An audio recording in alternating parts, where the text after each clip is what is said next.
നമ്മൾ ഇന്ന് പറയാൻ പോകുന്നത് ബേസിക് ജേണൽ എൻട്രിയെ കുറിച്ചിട്ടാണ്. അപ്പോൾ ഒരു ബിസിനസ്സിൽ നടക്കുന്ന മണി റിലേറ്റഡ് ആയിട്ടുള്ള എല്ലാ ട്രാൻസാക്ഷൻസും നമ്മൾ റെക്കോർഡ് ചെയ്യും. അങ്ങനെ റെക്കോർഡ് ചെയ്യുന്ന ആ പ്രോസസ്സിനെയാണ് നമ്മൾ അക്കൗണ്ടിങ് എന്ന് വിളിക്കുക. അപ്പോൾ ആ റെക്കോർഡ് ചെയ്യുന്നതിന് ഒരു രീതിയുണ്ട്. ഒരു പ്രത്യേക ഫോർമാറ്റിലാണ് നമ്മൾ ഓരോ ട്രാൻസാക്ഷൻസും റെക്കോർഡ് ചെയ്യുക. അപ്പോൾ ജേണൽ എൻട്രി ആയിട്ടാണ് നമ്മൾ ഓരോ ട്രാൻസാക്ഷനും നമ്മൾ റെക്കോർഡ് ചെയ്യുക. ഇനി എന്താണ് ഒരു ട്രാൻസാക്ഷൻ എന്ന് പറഞ്ഞു കഴിഞ്ഞാൽ ബിസിനസ്സിൽ നടക്കുന്ന ഇടപാടുകളെയാണ് നമ്മൾ ട്രാൻസാക്ഷൻ എന്ന് വിളിക്കുക. അതായത് മണി റിലേറ്റഡ് ആയിട്ടുള്ള ഇടപാടുകളെയാണ് റെക്കോർഡ് ചെയ്യേണ്ടത്. അതാണ് ഒരു ട്രാൻസാക്ഷൻ. അതിനെയാണ് വിളിക്കുക, ഒരു ട്രാൻസാക്ഷൻ എന്ന് വിളിക്കുക. നിങ്ങൾക്ക് അറിയാം, അപ്പൊ നിങ്ങൾക്ക് എല്ലാവർക്കും അറിയാം, ഒരു ട്രാൻസാക്ഷൻ പറഞ്ഞാൽ എന്താണ്? അവിടെ രണ്ട് ആസ്പെക്റ്റുകൾ ഉണ്ടായിരിക്കും അല്ലേ? ഒരു ഡെബിറ്റ് ആസ്പെക്റ്റ് ഉണ്ടായിരിക്കും, ഒരു ക്രെഡിറ്റ് ആസ്പെക്റ്റ് ഉണ്ടായിരിക്കും. കാരണം നമ്മൾ ഡബിൾ എൻട്രി സിസ്റ്റം ആണ് യൂസ് ചെയ്യുന്നത്. അപ്പോൾ ഒരു ട്രാൻസാക്ഷൻ എടുത്തു കഴിഞ്ഞാൽ അതിലെപ്പോഴും രണ്ട് ആസ്പെക്റ്റുകൾ എപ്പോഴും ഉണ്ടായിരിക്കും. ഒന്നൊരു ഡെബിറ്റ് ആയിരിക്കും, മറ്റത് ഒരു ക്രെഡിറ്റ് ആയിരിക്കും. ഹലോ ഫ്രണ്ട്സ്, ഞാൻ Shyamala Narayanan. Welcome back to my channel Shyama's accounting hub. എൻ്റെ വീഡിയോ ആദ്യമായിട്ടാണ് നിങ്ങൾ കാണുന്നുണ്ടെന്നുണ്ടെങ്കിൽ, എൻ്റെ ടീച്ചിങ് സ്റ്റൈല് നിങ്ങൾക്ക് ഇഷ്ടമാവുകയാണെന്നുണ്ടെന്നുണ്ടെങ്കിൽ ഒന്ന് സബ്സ്ക്രൈബ് ചെയ്യണേ. അതിനോടൊപ്പം തന്നെ തൊട്ടടുത്തുള്ള ബെൽ ബട്ടണും കൂടി ഒന്ന് ക്ലിക്ക് ചെയ്യണേ. പിന്നെ നിങ്ങളുടെ ഫ്രണ്ട്സിന് റിലേറ്റീവ്സിനും ഒക്കെ ഒന്ന് ഷെയർ ചെയ്ത് കൊടുക്കണേ. കാരണം നിങ്ങളുടെ ഒരു ഷെയറും ലൈക്കും കമൻറ്റും ഒക്കെയാണ് എനിക്ക് വീഡിയോ ചെയ്യാനുള്ള ഒരു ഇൻസ്പിരേഷൻ. അപ്പോൾ ഞാൻ ഒരുപാട് യൂസ്ഫുൾ ആയിട്ടുള്ള വീഡിയോകൾ ചെയ്തിട്ടുണ്ട്. അപ്പോൾ ആ വീഡിയോകളുടെയൊക്കെ ലിങ്ക് ഞാൻ ഡിസ്ക്രിപ്ഷൻ ബോക്സിൽ കൊടുക്കാം. അപ്പോൾ ഇതിന് മുമ്പത്തുള്ള വീഡിയോയിൽ ഞാൻ എന്താണ് അക്കൗണ്ടിങ്ങിൻ്റെ റൂൾ എന്താണ്, എങ്ങനെയാണ് ജേണൽ എൻട്രി ചെയ്യുക, ഇങ്ങനെയുള്ളതിനെ കുറിച്ചിട്ടൊക്കെ ഡീറ്റെയിൽ ആയിട്ട് ഞാൻ വീഡിയോസ് ചെയ്തിട്ടുണ്ട്. അപ്പോൾ കാണാത്തുള്ള ആൾക്കാരാണെന്നുണ്ടെങ്കിൽ ആ വീഡിയോ ഒന്ന് കണ്ടു നോക്കൂ. അപ്പോൾ അതിൻ്റെ ലിങ്ക് ഞാൻ ഡിസ്ക്രിപ്ഷൻ ബോക്സിൽ കൊടുക്കാം. അപ്പോൾ ഇന്ന് നമ്മൾ കുറച്ച് ബേസിക് ജേണൽ എൻട്രീസിനെ കുറിച്ചിട്ടാണ് ഡിസ്കസ് ചെയ്യാൻ പോകുന്നത്. അപ്പോൾ ഒരു ജേണൽ എൻട്രിയുടെ ഫോർമാറ്റ് എന്ന് പറഞ്ഞു കഴിഞ്ഞാൽ ഇതാണ്: date, particulars, LF, ledger folio എന്ന് പറയും. ഡെബിറ്റ് എമൗണ്ട് ഉണ്ടായിരിക്കും, ക്രെഡിറ്റ് എമൗണ്ട് ഉണ്ടായിരിക്കും. ഇതാണ് ഒരു ജേണൽ എൻട്രിയുടെ ഫോർമാറ്റ് എന്ന് പറയുന്നത്. അപ്പോൾ നമ്മൾക്ക് കുറച്ച് ട്രാൻസാക്ഷൻ നോക്കി കഴിഞ്ഞിട്ട് നമ്മൾക്ക് അത് ജേണൽ എൻട്രി ആയിട്ട് എഴുതാം. അപ്പോൾ ഫസ്റ്റിലെ ട്രാൻസാക്ഷൻ പറയുന്നത്, അപ്പോൾ ഇവിടെ പറയുന്നുണ്ട്, mister Arun started business with cash ₹10 lakh. അരുണിന്റെ ഒരു ബിസിനസ് സ്റ്റാർട്ട് ചെയ്തു. അപ്പോൾ നിങ്ങൾക്ക് എല്ലാവർക്കും അറിയാം, ഒരു ട്രാൻസാക്ഷൻ പറഞ്ഞാൽ അതിനെന്താണ്? രണ്ട് ആസ്പെക്റ്റുകൾ ഉണ്ടെന്ന് അറിയാം. അപ്പോൾ ഇതിൽ ഏതൊക്കെയാണ് രണ്ട് ആസ്പെക്റ്റുകൾ? ഒന്ന് ക്യാഷാണ്. നമ്മൾ ക്യാഷാണ് ഇൻട്രൊഡ്യൂസ് ചെയ്തിരിക്കുന്നത്. അപ്പോൾ ബിസിനസ്സിനെ സംബന്ധിച്ച് നമ്മളെല്ലാം ബിസിനസ്സിന്റെ പോയിന്റ് ഓഫ് വ്യൂയിലൂടെ മാത്രമാണ് കാണാൻ പാടുള്ളൂ.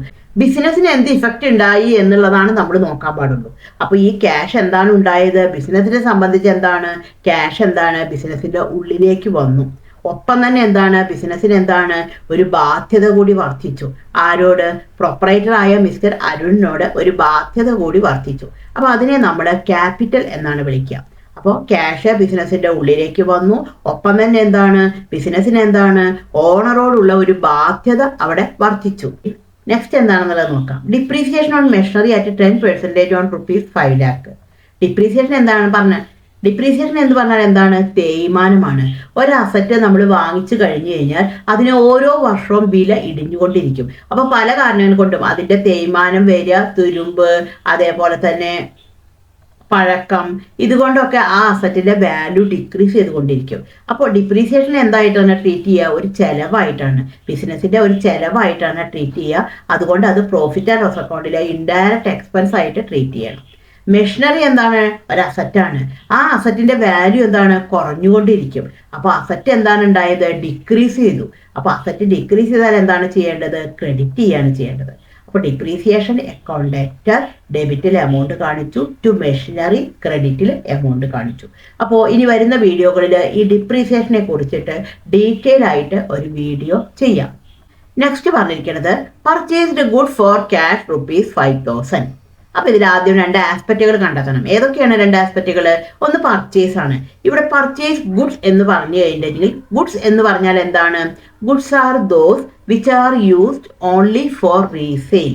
വിൽക്കാൻ വേണ്ടി എന്താണോ വാങ്ങുന്നത് അതിനെയാണ് നമ്മുടെ ഗുഡ്സ് എന്ന് വിളിക്കുക. അപ്പോൾ ഇവിടെ പർച്ചേസ്ഡ് ഗുഡ്സ് എന്ന് പറഞ്ഞ കാരണം ഗുഡ്സ് അക്കൗണ്ട് എന്നൊരു അക്കൗണ്ട് നമ്മൾ മെയിൻറ്റെയിൻ ചെയ്യാറില്ല. അതിന് പകരം നമ്മൾ എന്താണ് കാണിക്കാറുള്ളത്? പർച്ചേസ് അക്കൗണ്ട് ആയിട്ടാണ് ട്രീറ്റ് ചെയ്യാറുള്ളത്.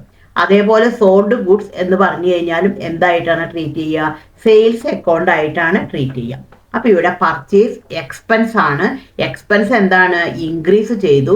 അതുകൊണ്ട് അതിനെ എന്ത് ചെയ്തു? ഡെബിറ്റ് ചെയ്തു. ക്യാഷ് എന്നുള്ളൊരു അസറ്റ് എന്താണ്? ഡിക്രീസ് ചെയ്തു. കാരണം എന്താണ്? ബിസിനസ്സിന് എന്താണ്? പൈസ എന്താണ്? കുറഞ്ഞു. സാധനം വാങ്ങിക്കുമ്പോൾ ബിസിനസ്സിനെ സംബന്ധിച്ച് ഒരു ചെലവ് അവിടെ വർദ്ധിച്ചു. ഒപ്പം തന്നെ എന്താണ്? ബിസിനസ്സിന് എന്താണ്? പൈസ അവിടെ, ക്യാഷ് അവിടെ ഡിക്രീസ് ചെയ്തു. ക്യാഷ് ഡിക്രീസ് ചെയ്താൽ എന്താണ് ചെയ്യേണ്ടത്? ക്രെഡിറ്റ് ചെയ്യാണ് ചെയ്യേണ്ടത്. അപ്പൊ ഇവിടെ എന്തായിരിക്കും എൻട്രി വരിക? പർച്ചേസ് അക്കൗണ്ട് ഡെറ്റ് ഡെബിറ്റിൽ എമൗണ്ട് കാണിച്ചു, ടു ക്യാഷ് എന്ന് പറഞ്ഞിട്ട് ക്രെഡിറ്റിലും എമൗണ്ട് കാണിച്ചു. ഇനി നമുക്ക് നെക്സ്റ്റ് ട്രാൻസാക്ഷൻ എന്താണെന്നുള്ളത് നോക്കാം. Purchased good from ABC for ₹10,000. അപ്പോൾ ഇവിടുത്തെ രണ്ട് ആസ്പെക്റ്റുകൾ എന്തൊക്കെയാണ്? ഒന്ന് പർച്ചേസ് ആണ്, രണ്ടാമത്തത് എന്താണ്? ABC. നമ്മൾ കടത്തിലാണ് ഗുഡ്സ് വാങ്ങിച്ചത്. അപ്പോൾ പാർട്ടിയുടെ പേര് പറഞ്ഞാൽ അവിടെ പാർട്ടിയുടെ പേരാണ് മെൻഷൻ ചെയ്യേണ്ടത്. അപ്പോൾ ABC എന്ത് കാറ്റഗറിയിലാണ് പെടുക? ABC നമ്മൾ കൊടുക്കാനുള്ളതാണ്, ബിസിനസിന്റെ ബാധ്യതയാണ്. കടത്തിന് വാങ്ങിച്ചാൽ എന്താണ്? പൈസ കൊടുക്കണം അല്ലേ? അപ്പോൾ ലയബിലിറ്റി എന്താണ്? ഇൻക്രീസ് ചെയ്തു. അപ്പൊ പർച്ചേസ് എന്നുള്ള എക്സ്പെൻസ് ഇൻക്രീസ് ചെയ്തു, അതുകൊണ്ട് ഡെബിറ്റ് ചെയ്തു. ABC ഒരു ബാധ്യതയാണ്, അതും വർദ്ധിച്ചു, അതുകൊണ്ട് അതിനെ എന്ത് ചെയ്തു? ക്രെഡിറ്റ് ചെയ്തു. അപ്പൊ എന്തായിരിക്കും എൻട്രി വരിക? പർച്ചേസ് അക്കൗണ്ട് ഡെറ്റർ ഡെബിറ്റിൽ എമൗണ്ട് കാണിച്ചു, ടു ABC എന്ന് പറഞ്ഞിട്ട് ക്രെഡിറ്റിലും എമൗണ്ട് കാണിച്ചു. ഇനി നമുക്ക് നെക്സ്റ്റ് ട്രാൻസാക്ഷൻ എന്താണെന്നുള്ളത് നമുക്ക് നോക്കാം. Salary paid ₹8,000. സാലറി കൊടുത്തു. സാലറി എന്താണ്? ഒരു ചെലവാണ്, എക്സ്പെൻസ് ആണ്. സാലറി എന്നുള്ള എക്സ്പെൻസ് ഇൻക്രീസ് ചെയ്തു. എക്സ്പെൻസ് ഇൻക്രീസ് ചെയ്താൽ എന്താണ് ചെയ്യേണ്ടത്? ഡെബിറ്റ് ചെയ്യാണ് ചെയ്യേണ്ടത്. ഒപ്പം തന്നെ എന്താണ്? നമ്മുടെ ബിസിനസ്സിലെ ക്യാഷ് എന്താണ്? കുറഞ്ഞു. ക്യാഷ് അസറ്റ് എന്താണ്? ഡിക്രീസ് ചെയ്തു. അസറ്റ് ഡിക്രീസ് ചെയ്താൽ എന്താണ് ചെയ്യേണ്ടത്? ക്രെഡിറ്റ് ചെയ്യാണ് ചെയ്യേണ്ടത്. അപ്പൊ എന്തായിരിക്കും എൻട്രി വരിക? സാലറി അക്കൗണ്ട് ഡെറ്റർ ഡെബിറ്റിൽ എമൗണ്ട് കാണിച്ചു, ടു ക്യാഷ് എന്ന് പറഞ്ഞിട്ട് ക്രെഡിറ്റിലും എമൗണ്ട് കാണിച്ചു. ഇനി നമുക്ക് നെക്സ്റ്റ് എന്താണെന്നുള്ളത് നോക്കാം. Sold good for cash ₹9,000. അപ്പൊ ഇവിടെ ഒരു ആസ്പെക്ട് എന്താണ്? സെയിൽസ് ആണ്. സോൾഡ് ഗുഡ്സ് എന്ന് പറഞ്ഞാൽ എന്താണ്? സെയിൽസ് ആണ്. അടുത്ത ആസ്പെക്ട് എന്താണ്? ക്യാഷ് ആണ്. അപ്പോൾ സെയിൽസ് ഇൻകം ആണ്, ഇൻകം ഇൻക്രീസ് ചെയ്തു. ഇൻകം ഇൻക്രീസ് ചെയ്താൽ എന്താണ് ചെയ്യേണ്ടത്? ക്രെഡിറ്റ് ചെയ്യാണ് ചെയ്യേണ്ടത്. ക്യാഷ് എന്നുള്ള അസറ്റ് എന്താണ് ഉണ്ടായത്? ഇൻക്രീസ് ചെയ്തു. അസറ്റ് ഇൻക്രീസ് ചെയ്താൽ എന്താണ് ചെയ്യേണ്ടത്? ഡെബിറ്റ് ചെയ്യാണ് ചെയ്യേണ്ടത്. അപ്പൊ എന്തായിരിക്കും എൻട്രി വരിക? ക്യാഷ് അക്കൗണ്ട് ഡെറ്റർ ഡെബിറ്റിൽ എമൗണ്ട് കാണിച്ചു, ടു സെയിൽസ് ക്രെഡിറ്റിൽ എമൗണ്ട് കാണിച്ചു. നമുക്ക് നെക്സ്റ്റ് ട്രാൻസാക്ഷൻ എന്താണെന്നുള്ളത് നോക്കാം. Cash deposited into the SIB bank ₹12,000. അപ്പോൾ ഇവിടുത്തെ രണ്ട് ആസ്പെക്റ്റുകൾ എന്താണ്? ഒന്ന് ക്യാഷ് ആണ് അല്ലേ? അപ്പോൾ ക്യാഷ് എന്നുള്ള അസറ്റ് എന്താണ് ഉണ്ടായത്? നമ്മൾ ബിസിനസ്സിലെ പൈസ എടുത്തിട്ട് ബാങ്കിൽ ഡെപ്പോസിറ്റ് ചെയ്തു. അപ്പോൾ ബിസിനസ്സിൽ ക്യാഷ് എന്താണ് ഉണ്ടായത്? ഡിക്രീസ് ചെയ്തു. അസറ്റ് ഡിക്രീസ് ചെയ്താൽ എന്താണ് ചെയ്യേണ്ടത്? ക്രെഡിറ്റ് ചെയ്യാണ് ചെയ്യേണ്ടത്. SIB ബാങ്ക് എന്താണ്? അതും ഒരു അസറ്റാണ്. അതെന്താണ് ഉണ്ടായത്? ബാങ്കിൽ എന്താണ്? പൈസ വർദ്ധിച്ചു. അസറ്റ് ഇൻക്രീസ് ചെയ്തു. അപ്പൊ എന്താണ് ചെയ്യേണ്ടത്? ഡെബിറ്റ് ചെയ്യാണ് ചെയ്യേണ്ടത്. അപ്പൊ എന്തായിരിക്കും എൻട്രി വരിക? SIB ബാങ്ക് അക്കൗണ്ട് ഡെറ്റർ ഡെബിറ്റിൽ എമൗണ്ട് കാണിച്ചു, ടു ക്യാഷ് ക്രെഡിറ്റിൽ എമൗണ്ട് കാണിച്ചു. നമുക്ക് നെക്സ്റ്റ് ട്രാൻസാക്ഷൻ എന്താണെന്നുള്ളത് നോക്കാം. Cash withdrawn from the SIB bank ₹10,000. ബാങ്കിൽ നിന്ന് പൈസ വിഡ്രോ ചെയ്തു. അപ്പോൾ ബിസിനസിന്റെ പോയിന്റ് ഓഫ് വ്യൂയിലൂടെയാണ് നമ്മളെല്ലാം കാണുക. ക്യാഷ് എന്നുള്ളൊരു അസറ്റ് എന്താണ്? ബിസിനസ്സിൽ എന്താണ്? ഇൻക്രീസ് ചെയ്തു. അപ്പോൾ ഇൻക്രീസ് ചെയ്ത് കഴിഞ്ഞാൽ നമ്മൾ എന്താണ് ചെയ്യേണ്ടത്? ഡെബിറ്റ് ചെയ്യാണ് ചെയ്യേണ്ടത്. നമുക്ക് നെക്സ്റ്റ് ട്രാൻസാക്ഷൻ എന്താണെന്നുള്ളത് നോക്കാം. Paid salary advance four ₹3,000. നമ്മൾ സാലറി അഡ്വാൻസ് കൊടുത്തു. എപ്പോഴാണ് സാലറി അഡ്വാൻസ് കൊടുക്കുക? ഇപ്പൊ ഒരു മന്തിന്റെ മിഡിലൊക്കെ ആവുമ്പോൾ സാലറിയുടെ ഡേറ്റ് എത്തുന്നതിന് മുമ്പ് അയാൾക്ക് പൈസക്ക് ആവശ്യം വന്നു. അപ്പൊ അയാൾ അഡ്വാൻസ് ചോദിക്കും. അപ്പോൾ ഈ അഡ്വാൻസ് എല്ലാം നമ്മൾ എന്തായിട്ടാണ് ട്രീറ്റ് ചെയ്യുക? കിട്ടാനുള്ളതായിട്ടാണ് ട്രീറ്റ് ചെയ്യുക. കാരണം സാലറി ആയിട്ടില്ല. അയാൾ വർക്ക് ചെയ്ത് കഴിഞ്ഞാലാണ് അയാൾക്ക് സാലറി കൊടുക്കുള്ളൂ. പക്ഷെ വർക്ക് അയാളുടെ മുഴുവനും കഴിഞ്ഞിട്ടില്ല. അതിനു മുമ്പേ നമ്മൾ കൊടുക്കുന്നതാണ്. അപ്പോൾ വെറുതെ കൊടുക്കുന്നതെല്ലാം എന്താണ്? ഇങ്ങോട്ട് കിട്ടാനുള്ളതാണ്.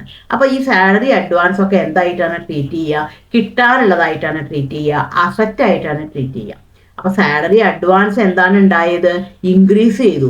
ആ സാലറി അഡ്വാൻസ് പറഞ്ഞൊരു അസറ്റ് എന്താണ്? ബിസിനസിനെ സംബന്ധിച്ച് എന്താണ്? ഇൻക്രീസ് ചെയ്തു. അപ്പൊ അതുകൊണ്ട് എന്ത് ചെയ്തു? ഡെബിറ്റ് ചെയ്തു. ക്യാഷ് എന്നുള്ള അസറ്റ് എന്താണ് ഉണ്ടായത്? സാലറി അഡ്വാൻസ് കൊടുക്കുമ്പോൾ ബിസിനസ്സിലെ ക്യാഷിന് എന്താണ് സംഭവിക്കുക? അസറ്റ് കുറഞ്ഞു. ക്യാഷ് എന്നുള്ള അസറ്റ് എന്താണ്? ഡിക്രീസ് ചെയ്തു. അതുകൊണ്ട് നമ്മൾ എന്താണ് ചെയ്യേണ്ടത്? ക്രെഡിറ്റ് ചെയ്യാണ് ചെയ്യേണ്ടത്. അപ്പൊ എന്തായിരിക്കും എൻട്രി വരിക? സാലറി അഡ്വാൻസ് അക്കൗണ്ട് ഡെറ്റർ ഡെബിറ്റിൽ എമൗണ്ട് കാണിച്ചു, ടു ക്യാഷ് എന്ന് പറഞ്ഞിട്ട് ക്രെഡിറ്റിലും എമൗണ്ട് കാണിച്ചു. ഇനി നമുക്ക് നെക്സ്റ്റ് ട്രാൻസാക്ഷൻ എന്താണെന്നുള്ളത് നോക്കാം. പർച്ചേസ് ഒരു കമ്പ്യൂട്ടർ ത്രൂ ചെക്ക് ഫോർ ₹25,000. ഒരു കമ്പ്യൂട്ടർ വാങ്ങിച്ചു ബിസിനസ്സിലേക്ക്. ക്യാഷ് കൊടുത്തിട്ടല്ല വാങ്ങിച്ചത്, ചെക്ക് വഴിയാണ് വാങ്ങിച്ചത്. അപ്പൊ എന്തായിരിക്കും എൻട്രി വരിക? കമ്പ്യൂട്ടർ എന്നുള്ളൊരു അസറ്റാണ് ആദ്യത്തെ ആസ്പെക്ട്. കമ്പ്യൂട്ടർ എന്നുള്ള അസറ്റ് ബിസിനസ്സിൽ എന്താണ് ഉണ്ടായത്? ഇൻക്രീസ് ചെയ്തു. കാരണം വാങ്ങിക്കുന്ന സമയത്ത് എന്താണ്? ബിസിനസിന്റെ ഉള്ളിലേക്ക് വന്നു. അപ്പൊ ബിസിനസിന്റെ ഉള്ളിലേക്ക് വരുന്നതിനെ ഡെബിറ്റ് ചെയ്യാം, പോകുന്നതിനെ ക്രെഡിറ്റ് ചെയ്യാം. അങ്ങനെ നമുക്ക് ഡെബിറ്റ് ആൻഡ് ക്രെഡിറ്റ് നമുക്ക് കണക്കാക്കാം. അപ്പൊ ഇതിനെക്കുറിച്ച് ഞാൻ ഡീറ്റെയിൽ ആയിട്ടൊരു വീഡിയോ ചെയ്തിട്ടുണ്ട്. എന്താണ് ഡെബിറ്റ്, എന്താണ് ക്രെഡിറ്റ് എന്നുള്ളത്. അപ്പൊ അതിന്റെ ലിങ്കും ഞാൻ ഡിസ്ക്രിപ്ഷൻ ബോക്സിൽ കൊടുക്കാം. അപ്പൊ കമ്പ്യൂട്ടർ എന്നുള്ള അസറ്റ് എന്താണ് ഉണ്ടായത്? ഇൻക്രീസ് ചെയ്തു. അതുകൊണ്ട് അതിനെ എന്ത് ചെയ്തു? ഡെബിറ്റ് ചെയ്തു. ബാങ്ക് എന്നുള്ള അസറ്റ് എന്താണ് ഉണ്ടായത്? ഡിക്രീസ് ചെയ്തു. അതുകൊണ്ട് അതിനെ എന്ത് ചെയ്തു? ക്രെഡിറ്റ് ചെയ്തു. അപ്പൊ ഇവിടെ എന്തായിരിക്കും എൻട്രി വരിക? കമ്പ്യൂട്ടർ അക്കൗണ്ട് ഡെറ്റർ 25,000 കാണിച്ചു. ടു SIB ബാങ്ക് എന്ന് പറഞ്ഞിട്ട് 25,000 കാണിച്ചു. ക്രെഡിറ്റിലെ എമൗണ്ട് കാണിച്ചു. അപ്പൊ ഇനി അടുത്ത ട്രാൻസാക്ഷൻ എന്താണ്? Mister Arun withdraw cash from the business for his personal use ₹8,000. അപ്പൊ ഇവിടുത്തെ ആസ്പെക്റ്റുകൾ എന്താണ്? ഒന്ന് ക്യാഷ് ആണ്.